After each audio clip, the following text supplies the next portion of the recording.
With the indictment of Donald Trump this week, as an entrepreneur, how do you make sure that you play within the limits? Since Steve gave himself apparently 5 points the last go round. Steve, start us off.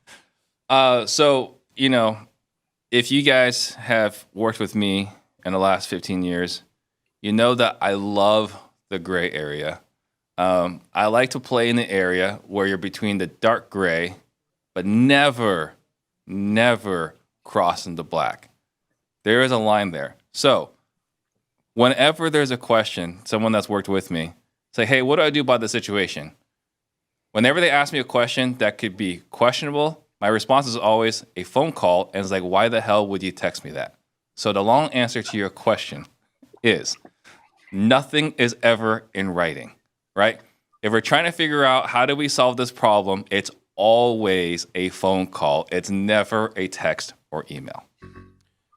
I've been on the other end of that phone call many times. So I can definitely say he is speaking from experience. All right, Leon, what about you?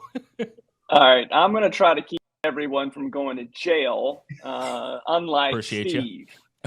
We're talking about how do we make sure that our team follows rules. And I've talked about this several times on this podcast. I am good at a lot of things, but what I am not good at is lying, stealing, and cheating. Those are things that I stink at, so I don't do them. The best way to make sure that your team doesn't do those is just like any sporting event. Every sport has rules. It has a rule book.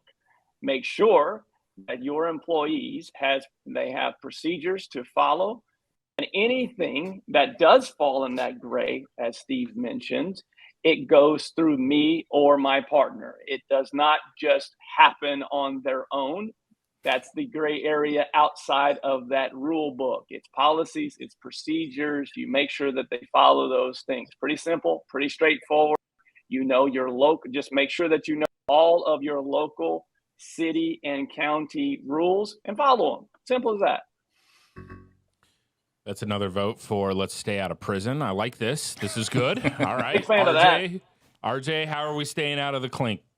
Yeah, I'm going to go back to a book that I read. It's Good to Great by Jim Collins. I'm going to channel my inner CJ here. Shout out to my guy, Jim Collins.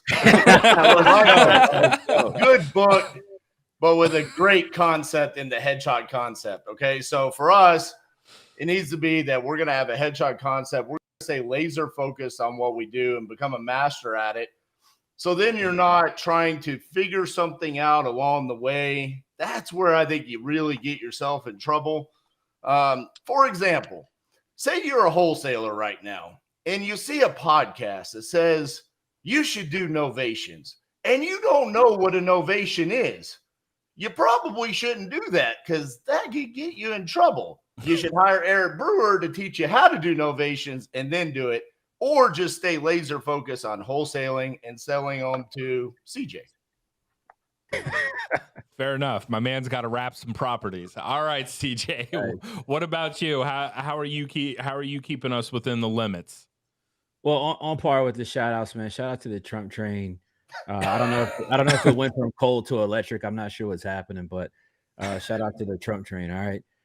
Look, whatever rule book Steve got when he became an entrepreneur, they never sent me the copy. All right. I think the difficulty as an entrepreneur is that the responsibility is on you to know the black and white rules. It's your job to know how taxes work. It's your job to know how regulations work. It's your job. And so, I learned a long time ago, from one of my mentors that, look, if you end up with a tax problem, the IRS doesn't want to hear, hey, nobody told me, right? It's your job to figure these things out. I think a lot of times people get into business, these things start like most of us as hobbies to get legs, and they start moving and actually, eventually turn into businesses.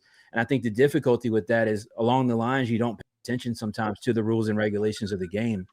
And nobody's going to let you call foul, or get a mulligan when you mess up and do something you're not supposed to. So learn from people that are experienced, get educated, read books, ask questions. It's important if you want to be in business and don't want to run into problems.